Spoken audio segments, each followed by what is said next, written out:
Hello friends, welcome to let's crack NTA UGC NET. मैं बरखा आपका बहुत बहुत स्वागत करती हूँ अनअकैडमी के शानदार से प्लेटफॉर्म पर। तो मेरा नाम है डॉक्टर बरखा, मैं पॉलिटिकल साइंस टीचर हूँ।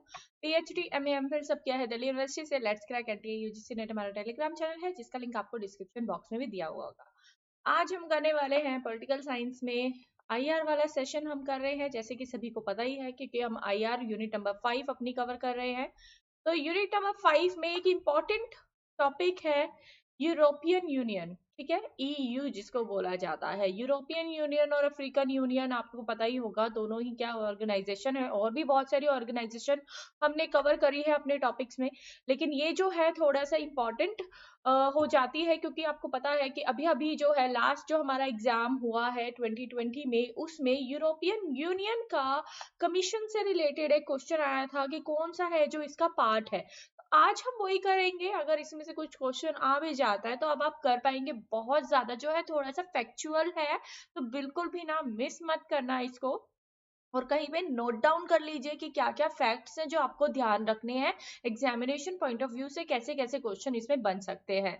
ठीक है, तो let's crack NTA UGC net आप फॉलो कर सकते हैं हमारा टेलीग्राम चैनल। इस चैनल को फॉलो करके आप क्या कर सकते हैं, अब हम आपको हमारी सारी क्लासेस के डिटेल, मतलब कब कौन सी क्लास कब होती है, चाहे वो स्पेशल हो, चाहे वो प्लस की हो, चाहे वो यूट्यूब की हो, तो आपको सारी डिटेल वहां पे मिल जाती है। आपको जस्ट क्लिक करना है और आप हमारी क्लास में पहुंच जाते हैं। बहुत सारे एजुकेटर मिलकर जो है ये वाले चैनल पर आपको सारी क्लासेस, सारे पेपर 1 पेपर 2 मेरी पूरी टीम आपको प्रोवाइड कर रही है, जिसमें ये सारे मेंबर्स जो हैं टीम में हमारे शामिल हैं।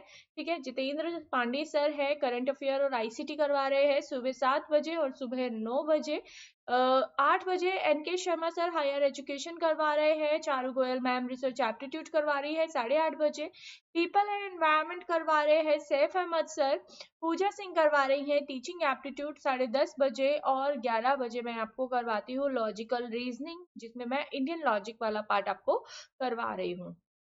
ठीक है, सेकेंड सेशन जब हमारा शुरू होता है, मतलब ये तो मॉर्निंग सेशन हुआ सुबह 11:30 बजे तक, 7 बजे से 11:30 बजे तक। अब जो सेकेंड सेशन होता है दोपहर के बाद वाला, रात तक का, 3 बजे से लेकर 9 बजे तक का जो है आपका शेड्यूल यहाँ पे फिक्स होता है। चारू गोयल मैम आपको मैनेजमेंट करवाती है, हिस्ट्री करवाती है पूजा सिंह मैम 4 बजे। 5 बजे मैं करवाती हूँ आपको पॉलिटिकल साइंस। 6 बजे जितेंद्र पांडे सर करवाते हैं एजुकेशन। 7 बजे कॉमर्स करवाते हैं अभिषेक शुक्ला सर, और बृष्टि मैम करवाती हैं इंग्लिश 8 बजे। और 9 बजे करवाते हैं एनके शर्मा सर आपको उनका सब्जेक्ट। ठीक है, तो एनटीए की तैयारी एकदम फ्री ऑफ कॉस्ट आपको करवाई जा रही है अनअकैडमी पर, बिल्कुल फ्री है आप सभी के लिए। ठीक है, तो बिल्कुल भी इसको मिस नहीं करना है। अगर आपने स्पेशल क्लासेस मेरी नहीं देखी हैं अनअकैडमी लर्निंग ऐप पर, एकदम फ्री है, और आप अपना फ्री प्लान अनलॉक कर सकते हैं। एटलीस्ट फ्री प्लान तो अनलॉक कर ही लीजिए BS10 कोड अप्लाई करके। जैसे आप ये कोड अप्लाई करेंगे ना BS10, वैसे ही आपको अगर प्लस का कोर्स लेते हैं तो 10% ऑफ मिल जाता है हाथों हाथ। अगर आप प्लस का कोर्स नहीं भी लेते हैं और आप देखना चाहते हैं कि किस तरह का जो है माहौल आपको मिलने वाला है अपने प्लस के कोर्स के लिए, तो स्पेशल क्लासेस और मॉक टेस्ट एकदम फ्री आपको प्रोवाइड किए जाते हैं अनअकैडमी लर्निंग ऐप पर। तो वो आप बिल्कुल भी मिस मत करिए। सारी क्लासेस, चाहे वो स्पेशल हो, है ना, चाहे वो मॉक टेस्ट हो, बिल्कुल आप उसमें प्रैक्टिस करिए और देखिए कि किस तरह का माहौल आपको मिल रहा है। उसी के अकॉर्डिंग अगर आपको पसंद आता है तो मेरा ये कोड अप्लाई करके आप सब्सक्रिप्शन जरूर लें। ठीक है, सब्सक्रिप्शन के लिए आपको क्या करना है, ठीक है, बहुत सारे एजुकेटर है जो आपकी तैयारी करवा रहे हो। देखिए, मेरा ये कोड है ना, पहली चीज मैं आपको क्लियर कर दूं, मेरा ये कोड BS10 ये सब जगह पर वैलिड है। मतलब आपका कोर्स यूपीएससी हो, आईएएस, नीट हो, एसएससी हो, कोई भी बैंक एग्जाम हो, या फिर यूजीसी का कोई भी सब्जेक्ट हो, अलग भी हो पॉलिटिकल साइंस के अलावा, तो सारे पेपर का एक्सेस आपको मिलता है। जितने भी एजुकेटर एनटीए की तैयारी करवा रहे होंगे, या आपने जो गोल सिलेक्ट किया है अपना, उसमें जितने भी एजुकेटर आपको तैयारी करवा रहे होंगे, वो सारे चीजों का एक्सेस, सारे टीचर्स का एक्सेस, सारे वीडियोस का पीडीएफ का एक्सेस आपको मिल जाएगा ये कोड लगाकर, जब आप प्लस का कोर्स लेते हैं। ठीक है। तो प्लस के कोर्स में इसका बहुत बेनिफिट है, BSN कोड का सब जगह पर वैलिड है ये। ठीक है, सब टीचर्स का एक्सेस मिलेगा, एनटीए में भी पेपर 1 पेपर 2 दोनों का एक्सेस मिलेगा, वीडियोस भी डाउनलोड कर सकते हैं और पीडीएफ तो डाउनलोड कर ही सकते हैं। चलिए, सिस्टमैटिक वे में सारी चीजें मिलती है, डाउट सेशंस मिलते हैं, मॉक टेस्ट मिलता है। डाउट सेशंस आपके लिए देखिए बहुत इंपॉर्टेंट है, क्योंकि आपको पता ही है कि यूट्यूब पे सारे डाउट क्लियर नहीं हो पाते हैं, है ना। तो आपको चाहिए गाइडेंस। गाइडेंस कहाँ मिलती है? आपको प्लस पे मिलती है। तो अगर आप चाहते हैं अपनी तैयारी करना JRF 2021 की और चाहते हैं कि आपका एग्जाम जो है इस बार आप JRF ले ही आए, तो बिल्कुल श्योरिटी के साथ जो है अनअकैडमी लर्निंग ऐप इंस्टॉल कर लीजिए। बहुत सारे कोर्सेज हमारे शुरू हो गए हैं। 22 तारीख को ये वाला कोर्स हुआ था, ठीक है, मतलब सारे एजुकेटर के 24 को ये हुआ था। तो डेली जो है आप देख सकते हैं कि डेली जो है नए नए कोर्सेज जो है वो शुरू हो रहे हैं, पेपर 1 के पेपर 2 के दोनों के। तो सब चीजें आपको सारे बेस्ट एजुकेटर्स आपको मिलते हैं। अनअकैडमी लर्निंग ऐप अगर अभी तक आपने इंस्टॉल नहीं किया है तो इंस्टॉल कर लीजिए। ठीक है, अपने प्ले स्टोर पर जाकर एकदम फ्री स्पेशल क्लासेस तो देख ही लीजिए। फिर उसके बाद क्या करना है, इंस्टॉल करने के बाद अपना गोल सिलेक्ट करना है। गोल आपने क्या करना है, एनटीए यूजीसी नेट, सीएसआईआर मत कर देना, सीएसआईआर नहीं है आपका, एनटीए यूजीसी नेट वो सिलेक्ट करके आपने प्लस का चिन्ह पे प्रेस करना है। जैसे ये करेंगे वैसे आप क्या कर सकते हैं, अपना प्लस का प्लस वाले इस पे जा सकते हैं, मतलब ये 3 लाइंस दिख रही है, इस पे क्लिक करेंगे तो ये वाला पेज ओपन हो जाएगा। ये पेज ओपन होगा तो प्लस पे क्लिक करके यहाँ पे गेट सब्सक्रिप्शन पे जा सकते हैं। ये ना हो तो यहाँ पे सब्सक्राइब का ऑप्शन तो आता ही है एक्सट्रीम राइट साइड में। ठीक है, और टेस्ट सीरीज यहाँ से आप दे सकते हैं। क्लियर। अब यहाँ पर आपके पास ऑप्शन है 12 मंथ का और 24 मंथ का, जो रीजनेबल आपको पड़ता है। ठीक है, सबसे ज्यादा रीजनेबल यही पड़ता है, क्योंकि 6 मंथ में और 12 मंथ में ज्यादा फर्क नहीं है, सिर्फ 2000 से भी कम का फर्क है। देखिए 2000 से कम के फर्क में अगर पूरे साल का सब्सक्रिप्शन मिले ना, तो 6 महीने की जगह पूरे साल का ही लेना चाहिए। ठीक है, तो 11,550 का अभी ये है। प्राइस इंक्रीज होने वाला है 4 तारीख से, बिल्कुल भी डिले मत करिए। 1 वीक के लिए आपका थोड़ा सा इंक्रीज कर दिया है टाइमिंग रिक्वेस्ट पर बच्चों की। तो आप अभी जो है 10,395 का कोर्स ये ले सकते हैं। कितने का है? 10,395 का है। 886 रुपये मंथली EMI अगर आपकी बनती है BSN कोड लगाने के बाद। ठीक है, 10% ऑफ मिलने के बाद ये कोर्स आपको इतने का पड़ता है, 10% ऑफ मिलने के बाद है ये। ठीक है, और जो ये क्रेडिट्स हैं आप यूज कर सकते हैं, जो टेस्ट देकर आप क्रेडिट रिडीम कर सकते हैं, इसमें भी आपको 10% तक ऑफ और मिल जाता है। तो कम से कम आपको 20% ऑफ मिल रहा है मेरा कोड लगाकर और क्रेडिट रिडीम कर कर, है ना। तो ये अभी आपको सस्ता पड़ रहा है, और अभी जो है आगे जाकर आपको ये कितने का पड़ने वाला है, ये पड़ने वाला है आपको 15,000 का। जो कोर्स अभी आपको 10,395 का पड़ रहा है, ये कम से कम 15,000 अराउंड का पड़ेगा। इसलिए मैं बोल रही हूँ कि 4 तारीख से पहले पहले अपना सब्सक्रिप्शन ले लीजिए, नहीं तो फिर आप ही कहेंगे कि मैम बहुत महंगा हो गया, ये तो अब कैसे ले पाएंगे, है ना। तो जल्दी से जल्दी सब्सक्रिप्शन ले लीजिए प्राइस हाइक होने से पहले, अभी थोड़ा सा टाइम और मिला है, तो इसको जरूर यूज करिए। चलिए, अब क्लास को एक बार लाइक कर दीजिए, शेयर कर दीजिए जितना हो सके। देखिए शेयर करिए, अगर मेरी पिछली क्लासेस भी आपने लाइक शेयर नहीं करी हैं, देखी नहीं है, तो जाकर जरूर देखिए। बहुत ही इंफॉर्मेटिव अगर लगे तो लाइक जरूर कीजिए। ठीक है, तो आज हम करने वाले हैं यूरोपियन यूनियन। सभी रेडी हैं? एक बार हैंड्स अप कर दीजिए, लाइक कर दीजिए क्लास को।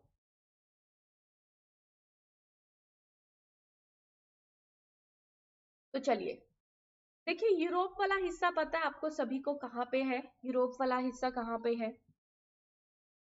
तो यूरोप के बारे में जैसे कि सभी लोग जो है जानते हैं कि वो कहाँ पे लोकेटेड है थोड़ा सा। ठीक है, और यूरोप में एक कंट्री नहीं है, यूरोप में बहुत सारी कंट्रीज हैं। ठीक है, यूरोप बहुत सारी कंट्रीज को मिलकर बनता है। ठीक है, और यूरोपियन कंट्रीज में ना आपस में ही थोड़ा सा लड़ाई झगड़ा कहीं ना कहीं होता रहता है। ठीक है, द्वितीय विश्व के साथ साथ ये लड़ाई झगड़ा जो है वो थोड़ा सा खत्म हुआ, और एक रूप में ये जो है वो इकट्ठा हो गया। अब यूरोपियन यूनियन क्या है, इसमें सिर्फ 28 देश हैं। ठीक है, मतलब देखिए, यूरोप में तो बहुत सारी कंट्रीज हैं। यूरोप में, एक सेकेंड दीजिएगा।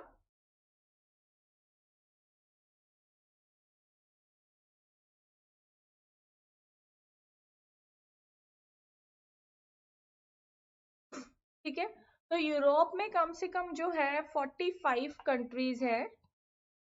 ठीक है, 45 रूस के साथ जो है मिला के 45 कंट्रीज है। इसमें से सिर्फ 28 देश जो है वो यूरोपियन यूनियन का हिस्सा है। ठीक है, किसका हिस्सा है? यूरोपियन यूनियन का वो हिस्सा है। तो ये चीज आपने ध्यान रखनी है। और इनमें से 28 देशों में से केवल और केवल, देखिए ऐसे क्वेश्चन बन सकता है कि कितने देश है यूरोपियन यूनियन के जो यूरो अपनी करेंसी के रूप में यूज करते हैं। कंट्री में अगर पूछे भी ना गिनती में अगर ना पूछे तो नाम दे सकते हैं आपको कंफ्यूज करने के लिए, क्योंकि थोड़ा सा नाम भी आपको ध्यान रखने होंगे। ठीक है, तो देखिए 19 देश हैं जो अपना आधिकारिक मुद्रा के रूप में यूरो को यूज करते हैं। इन सारी कंट्रीज के बीच में एक समझौता हुआ था कि ये लोग जो है मुद्रा के रूप में, सब जो यूरोपियन यूनियन के जितने भी देश होंगे, यूरोप में जितने भी देश होंगे, वो सारे के सारे जो है यूरो को जो है अपनी करेंसी माने। बट सभी ने यूरो का उपयोग नहीं किया, मतलब सभी ने ये बात नहीं मानी। उनमें से 9 देश ऐसे हैं जिन्होंने ये बात नहीं मानी। उनमें कौन कौन से हैं? बुल्गारिया, क्रोएशिया, चेक गणराज्य, Denmark, Hungary, Poland, Romania, Sweden, United kingdom. ठीक है, यूनाइटेड किंगडम भी है जिसमें।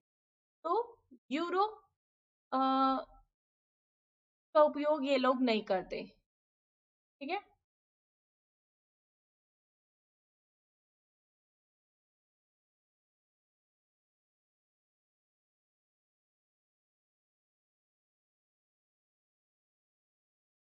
ठीक है, यूरो में चलता है पाउंड, ओ सॉरी, यूरो यूके में चलता है पाउंड।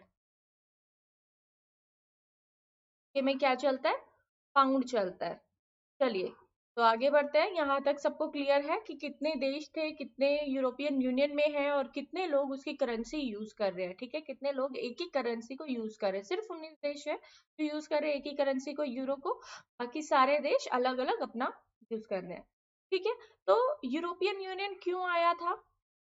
आया था, जैसे बाकी देखिए जितना भी ऑर्गेनाइजेशन है ज्यादातर किस लिए बनते हैं? शांति स्थापित करने के लिए, व्यापार के लिए, है ना, कल्याण के लिए, सामाजिक, राजनीतिक, सांस्कृतिक, सब तरह के कल्याण के लिए बनते हैं। तो ये भी उसी मकसद से बना था, शांति और मूल्य एवं कल्याण को प्रोत्साहित करने के लिए।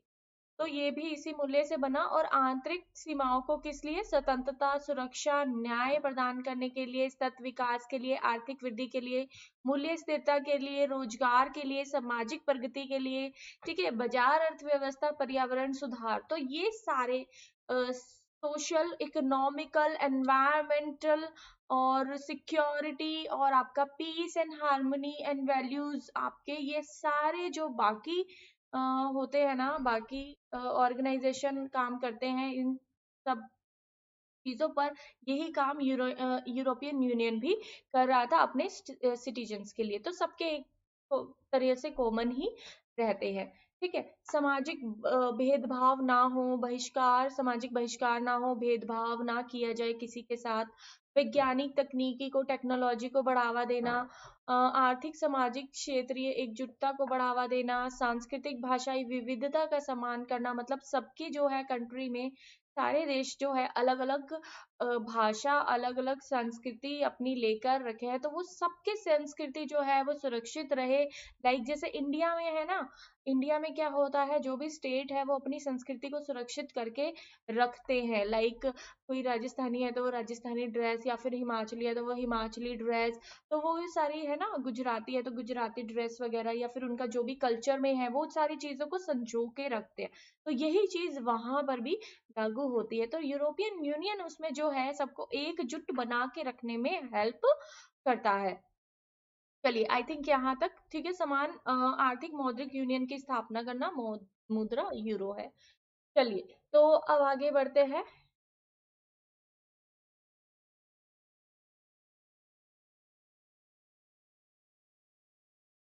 ये आपके लिए इम्पोर्टेंट नहीं है, ठीक है। 1952 में 6 देशों ने एक कोल स्टील कम्युनिटी की स्थापना की थी, यूरोपियन कोल स्टील, ठीक है। और 1952 में ही, ये आपके लिए इम्पोर्टेंट है, पेरिस संधि आई थी। पेरिस संधि कब आई और किससे रिलेटेड है? तो यूरोपियन यूनियन से रिलेटेड है। इसको 2009 तक यूरोपियन समुदाय के न्याय के लिए न्यायालय इसको कहा जाता था, ठीक है। यूरोपियन न्यायालय की स्थापना इसमें की गई जब भी आए पेरिस संधि, पेरिस ट्रीटी। तो ये किससे रिलेटेड है आपकी? ये है न्यायालय से रिलेटेड, न्यायालय की स्थापना की गई यूरोप में, ठीक है। और यहाँ की किस वर्ष में हुई? 1952 में इसकी स्थापना हुई। अब आर्थिक समुदाय भी इसका बनाया गया। यूरोपीय आर्थिक समुदाय की स्थापना रोम संधि में की गई, ठीक है। एक न्यायालय की स्थापना हो गई, पेरिस संधि, फिर आता है आपका रोम संधि। कई बार आता है इसको सिंक्रोनाइज वे में रखे, ठीक है। तो 1952 पेरिस संधि, 1957 रोम संधि, ठीक है। 57 रोम संधि। तो समुदाय का प्रारंभिक उद्देश्य 6 सदस्यों के मध्य एक किया गया सीमा शुल्क संघ स्थापित करते हुए इसके आर्थिक एकीकरण को बनाने के लिए, व्यापार अच्छा हो उसके लिए किया गया था। तो फिर आई लिस्बन संधि, इसको समाप्त किया गया। सीमा बाजार साझा बाजार सीमा शुल्क संघ, ठीक है। इसको फिर क्या किया, इसको इससे ये समाप्त किया गया यूरोपियन आर्थिक समुदाय। और इन सारी गतिविधियों को जो भी अलग अलग थी, यहाँ पर भी 2009 तक जो न्यायालय था उसको चेंज कर कर, ठीक है, ये इसको यूरोपीय आर्थिक समुदाय को चेंज करके ये किसमें, ये सब ईयू में शामिल हो गया, यूरोपियन यूनियन में ये शामिल हो गया, ठीक है। तो एक तरीके से आर्थिक इकाई बनाने के लिए राष्ट्रों की सीमा को बिना शुल्क के, आपने देखा होगा स्कैंडिनेवियन कंट्रीज,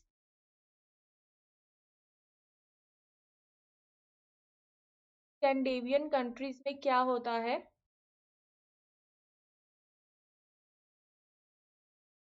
स्कैंडिनेवियन कंट्रीज होती है यूरोप में, इसमें बहुत सारी कंट्रीज आती है यूरोप की। अगर आपका यूरोप का वीजा लगता है और वो स्कैंडिनेवियन वीजा है, तो आप कोई और वीजा लेने की जरूरत नहीं होती, आप बहुत सारी कंट्रीज एक साथ कवर कर सकते हैं एक ही वीजा में। वहां के लोग कहीं भी एक जगह से दूसरी जगह जा सकते हैं बिना वीजा के, ठीक है। देश अलग अलग ही है सारे, ऐसा नहीं है कि इंडिया की तरह राज्य है और कोई भी कहीं चला गया, नहीं, ये सारे देश जो है, कंट्री जो है, वो अलग अलग ही है, लेकिन एक साथ यूनाइटेड है। और ईयू का क्योंकि हिस्सा है, तो स्कैंडिनेवियन कंट्रीज में क्या हो जाएगा, ये जो है आपस में कहीं भी इधर से उधर जा सकते हैं लोग, उनको किसी भी वीजा की, किसी भी पासपोर्ट की, किसी चीज की जरूरत नहीं है, ठीक है। लाइक ट्रेन से भी जा सकते हैं, कहीं भी एक कंट्री से दूसरी कंट्री में जाना हो, कोई वीजा की जरूरत नहीं है यहाँ पे, ठीक है। चलिए,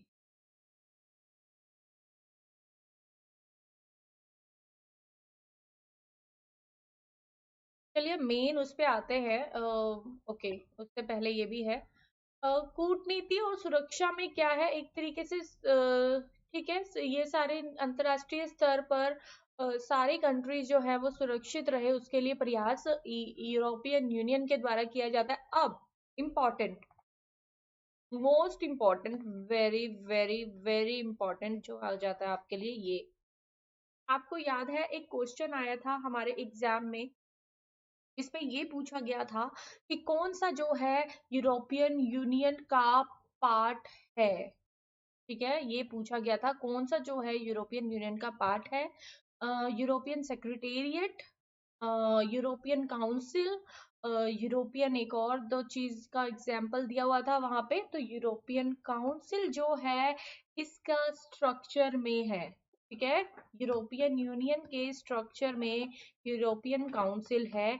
अब अगर क्वेश्चन आएगा तो इतना डायरेक्ट नहीं आएगा कि इसमें से कौन सा जो है इसका स्ट्रक्चर का पार्ट है, या फिर अफ्रीकन यूनियन का आएगा यूरोपियन यूनियन पूछ के, है ना।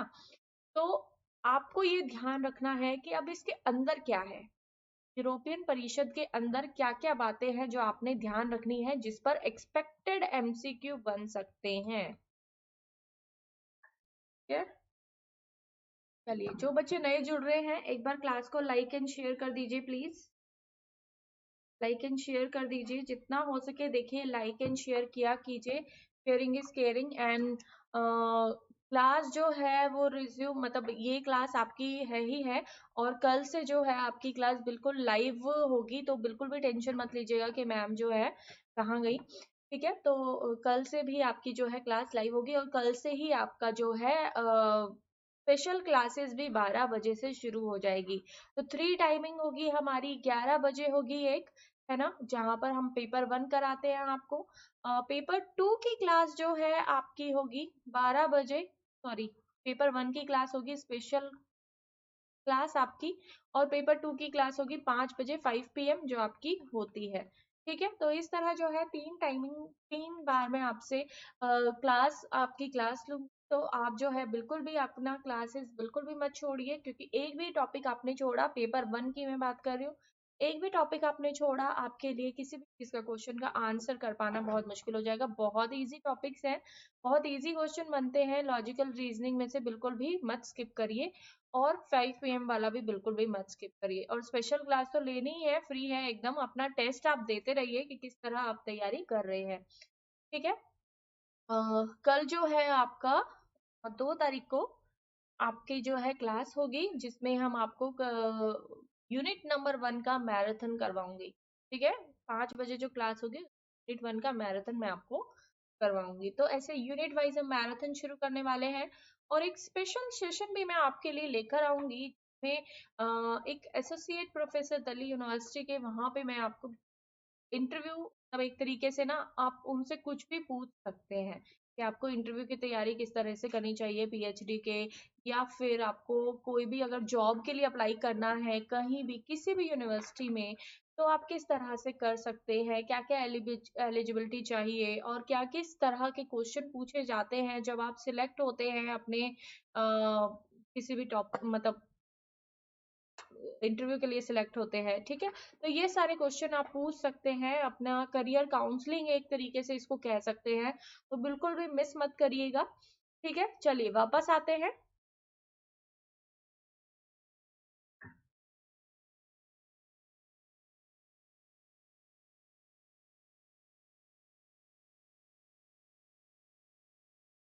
चलिए,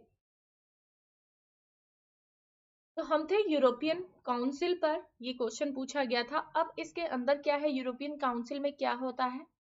ठीक है, राजनीतिक, सभी यूरोपियन संघ की सभी राजनीतिक जितने भी क्रियाकलाप होंगे, जितने भी काम होंगे, सब यहाँ पर होंगे यूरोपियन काउंसिल में। ठीक है, इसके अध्यक्ष, और यूरोपियन परिषद में और यूरोपियन आयोग के अध्यक्ष के साथ साथ राज्यों के प्रमुख और ईयू सदस्य राज्यों की सरकारें शामिल है।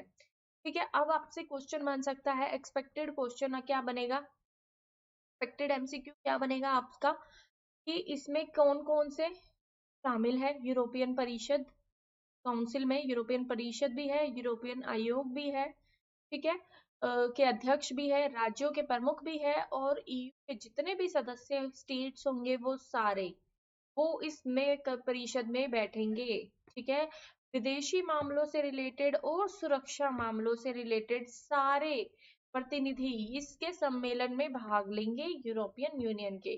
ठीक है, एक तो हो गया आपका ईयू के जितने भी सदस्य होंगे, यूरोपियन परिषद के अध्यक्ष, ठीक है, यूरोपियन परिषद के अध्यक्ष, यूरोपियन काउंसिल के अध्यक्ष, और यूरोपियन आयोग के अध्यक्ष। ठीक है, और राज्यों के प्रमुख, राज्यों के प्रमुख भी, राज्यों के प्रमुख, या फिर कह सकते हैं कि यूरोपियन यूनियन के सदस्य जो हैं, ये सारे, तो ये सारे जो है मिलकर जो है यूरोपियन परिषद का हिस्सा होते हैं, उसके मेंबर्स होते हैं, और सार ये सब काम क्या करते हैं, सुरक्षा नीतियां बनाना, विदेशी मामलों को देखना। ठीक है, और 1975 में इसको स्थापित किया गया था। अब एमसीक्यू क्या बनेगा आपका, एक्सपेक्टेड एमसीक्यू, इसको लिख लीजिए, एक्सपेक्टेड एमसीक्यू। एमसीक्यू बनाया पूछा जाएगा कब जो है इसको औपचारिक सम्मेलन के रूप में स्थापित कर दिया गया था यूरोपियन काउंसिल को। तो यूरोपियन काउंसिल को स्थापित किया गया था 1975 में। ठीक है, एक लिस्बन संधि भी हुई थी, ठीक है, जिसमें 2009 में यूरोपियन परिषद को क्या किया गया, एक औपचारिक संस्था के तौर पर स्थापित कर दिया गया। अब आपसे कंफ्यूज करने के लिए क्या पूछेगा, 1975 सन दे देगा और 2009 दे देगा। तब जो है, अब क्वेश्चन आपको ध्यान से पढ़ना होगा कि औपचारिक अनौपचारिक सम्मेलन के रूप में स्थापित किया गया या फिर औपचारिक संस्था के रूप में। ठीक है, ये चीज आपने ध्यान रखनी है। अगर पूछे कि अनौपचारिक सम्मेलन के रूप में कब स्थापित किया गया, तो 1975 आप बोलेंगे। अगर पूछे कि औपचारिक संस्था के रूप में कब स्थापित किया गया, तो आप बोलेंगे 2009। ठीक है, मोस्ट इंपॉर्टेंट क्वेश्चन बन जाता है, एक्सपेक्टेड क्वेश्चन भी ये बन जाता है। ठीक है, एक्सपेक्टेड एमसीक्यू, इसमें से आपका क्वेश्चन आया था। चलिए अब बढ़ते हैं यूरोपियन पार्लियामेंट। यूरोपियन पार्लियामेंट क्या है, ये एक संसदीय संस्थान है।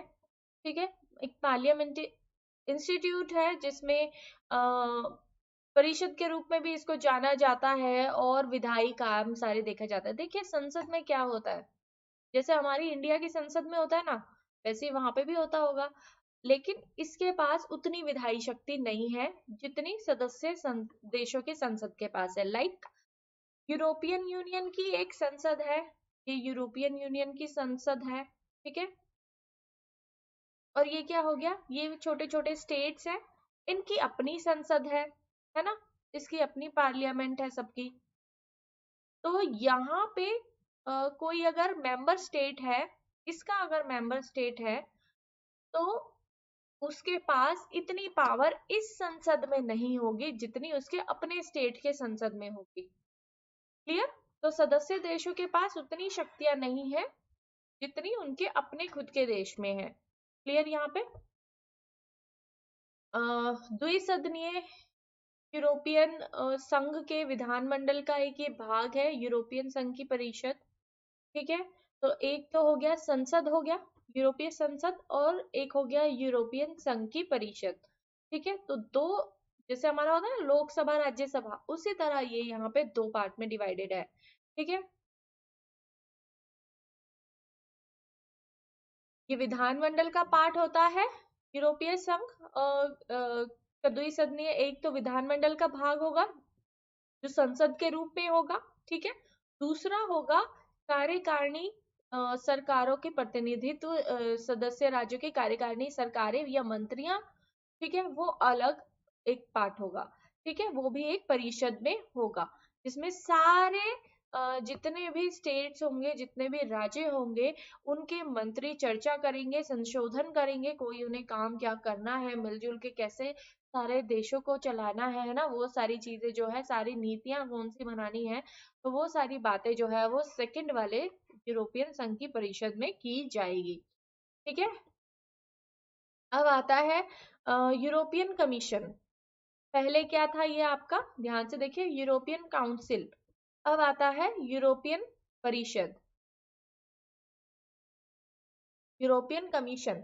तो ये भी एक कार्यकारिणी निकाय है, इसमें विधायिका के प्रति उत्तरदायी होते हैं लोग। ठीक है, देखिए थोड़ा सा मेरे को हो सकता है कि ये जो है फैक्चुअल ज्यादा है, इसमें फैक्ट्स ही आपको ध्यान रखने हैं थोड़े से। ठीक है, तो विधान क्लास को एक बार लाइक कर दीजिए, शेयर कर दीजिए जितना हो सके। देखिए शेयर करिए, लाइक करिए, शेयर करिए। ये विधानों को प्रस्तावित करने, निर्णयों को बनाने, निर्णयों को लागू करने, यूरोपियन संघ की संधियों को बरकरार रखने और यूरोपियन संघ के दिन प्रतिदिन के कार्यों का मैनेजमेंट करता है। ठीक है, अब आपसे पूछेगा कि मैनेजमेंट कौन करता है, संधियों को कौन बरकरार करता है, यूरोपियन कमीशन या यूरोपियन यूनियन, या फिर ऐसे आपको कुछ कुछ ऑप्शन आपको दे देगा। ठीक है, यूरोपियन काउंसिल। तो आपको ये ध्यान रखना है कि काउंसिल का क्या काम है और यूरोपियन कमीशन का क्या काम है। ठीक है, निर्णयों को लागू करना, मान लीजिए अगर संसद निर्णयों को बनाती है तो ये जो है ये निर्णयों को लागू करते हैं। ठीक है, यूरोपियन कमीशन 28 सदस्यों की एक कैबिनेट सरकार के रूप में ये आयोग जो है, यूरोपियन आयोग जो है, ये काम करता है। ठीक है। प्रस्तावित देशों प्रस्ताव जो है सारे सदस्य देशों द्वारा ही दिया जाता है, और अंतिम स्वीकृति जो है वो संसद के पास ही मिलकर होती है। मतलब सब अपने कानून बना लिया, उसकी अंतिम स्वीकृति कहाँ मिलेगी? संसद के पास मिलेगी। ठीक जैसे जैसे कोई भी राजनीतिक हमारा काम चलता है, उसी तरीके से यूरोपियन यूनियन का भी पूरा काम चलता है। ठीक है। कितने सदस्य देश होंगे? 28 सदस्य देशों के एक मेंबर होंगे इसमें, यूरोपियन आयोग में। ठीक है। विदेशी मामले, सुरक्षा मामले, सारे जितने भी होंगे विदेशी सुरक्षा नीतियों के क्रियान्वयन की जिम्मेदारी सब इनकी है। अब आता है यूरोपियन न्यायालय का लेखा परीक्षक। ठीक है। यूरोपियन कोर्ट का ऑडिट किया जाना, ये जो है वित्त पोषण किस तरह, मतलब देखिए वित्त जो है वो एक इम्पॉर्टेंट पार्ट हो जाता है। तो कैसे सब चीजों को मैनेज किया जाए, कैसे जो है ट्रेड वगैरह सारी चीजें किए जाए, कैसे समस्याओं को सुलझाया जाए, ऑडिट कैसे किया जाए। तो 6 वर्षों के लिए क्या होता है, ईसीए के सदस्यों की नियुक्ति, इनके जो सदस्य होते हैं, ये यूरोपियन कोर्ट ऑफ ऑडिटर्स की नियुक्ति 6 वर्ष के लिए होती है, ये ध्यान रखें। और संसद के परामर्श के बाद ही कोई भी निर्णय लिए जाते हैं। इसमें भी ये न्यायालय जरूर है, लेकिन सारे निर्णय जो होंगे वित्त से रिलेटेड, जितने भी निर्णय होंगे वो यहाँ से होते हुए कहाँ जाएंगे? संसद में इनके जाएंगे, वहां से ये फाइनल होगा।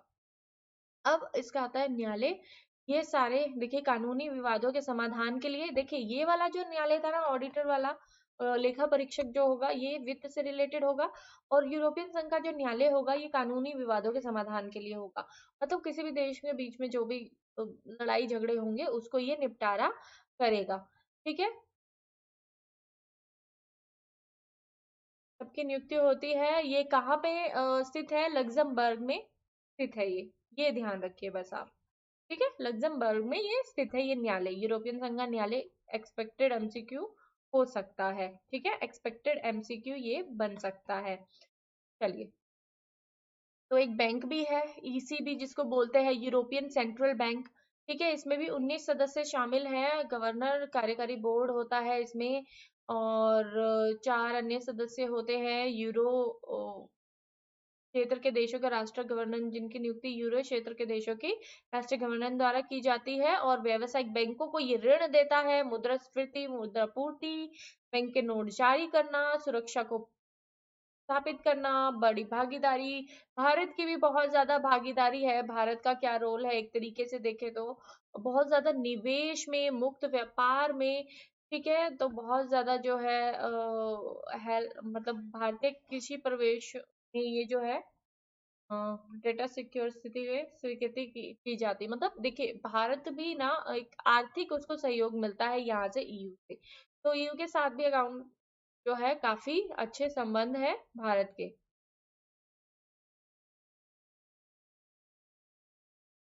आर्थिक वृद्धि के लिए ये अच्छा हो जाता है। ठीक है। अब आता है यूरो क्राइसिस।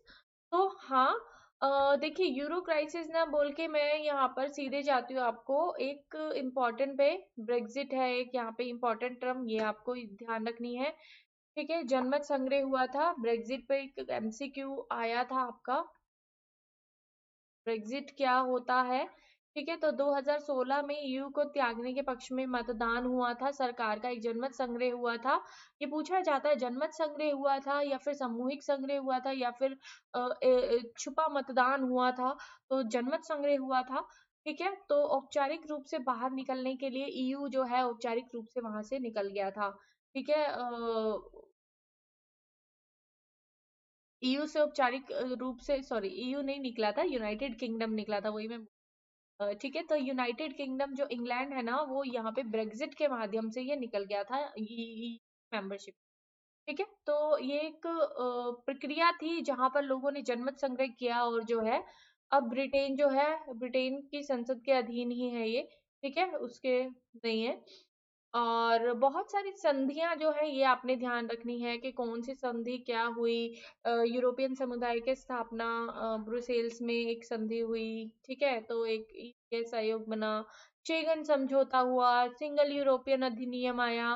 तो बहुत सारे अधिनियम जो है आपके आए हैं, जिनके बारे में हम अब बात करेंगे। चलिए 1 मिनट का मैं ब्रेक दे रही हूँ आपको।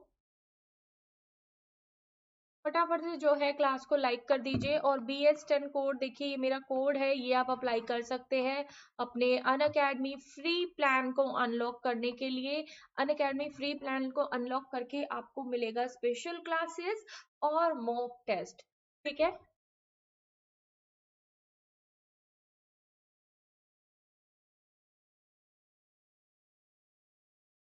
चलिए एक सेकंड दीजिए बस।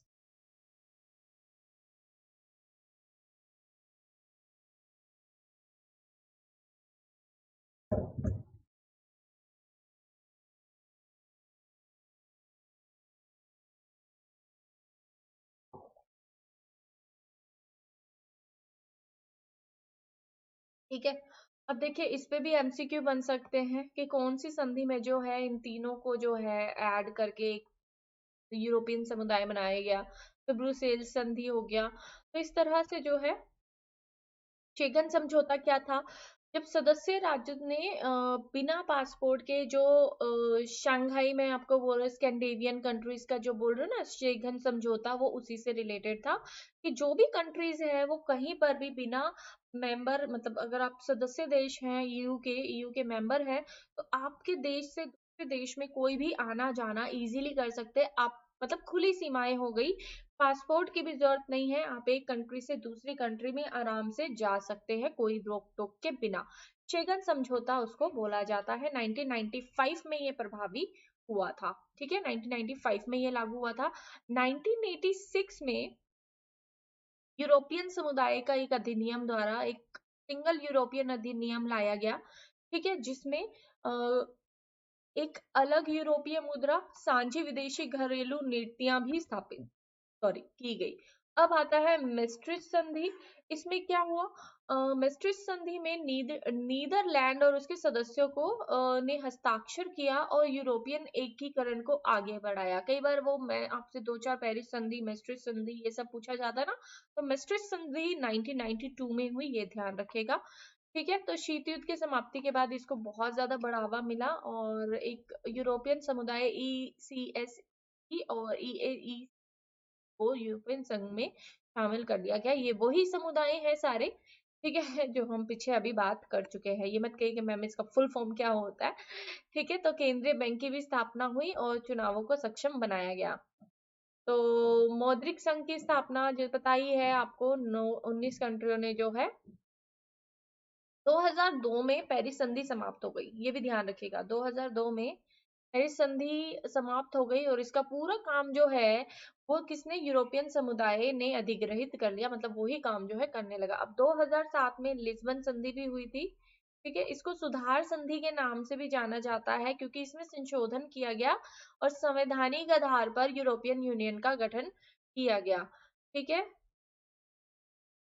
चलिए, तो बहुत सारी जो है इंफॉर्मेशन आपको आज मिल गई थी, बहुत सारे फैक्ट्स जो हैं वो मिल गए। तो ये संधियों का ध्यान रखिएगा, ठीक है, कितनी कंट्री ने, कौन कौन सी कंट्री ने मुद्रा को अपनाया है और काउंसिल वगैरह का क्या काम है, ये चीज ज्यादातर इसमें से क्वेश्चन बनने की संभावना है।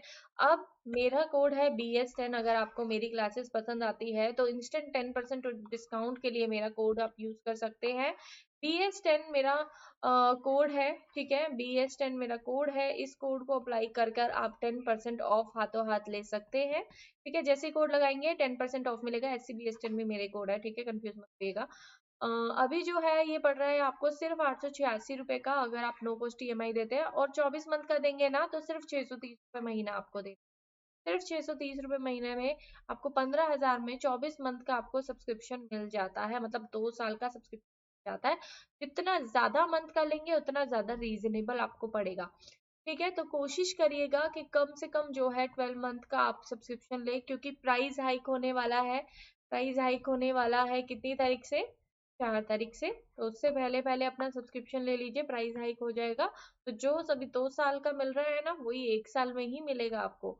तो मेरी क्लास पसंद आए तो लाइक शेयर सब्सक्राइब, चैनल को सब्सक्राइब करिए, लाइक करिए, मेरी क्लासेस को शेयर जरूर करिए और रेगुलर बेसिस पर हमारे जो है क्लासेस लिया कीजिए ताकि आपका कोई भी टॉपिक जो है वो मिस ना हो।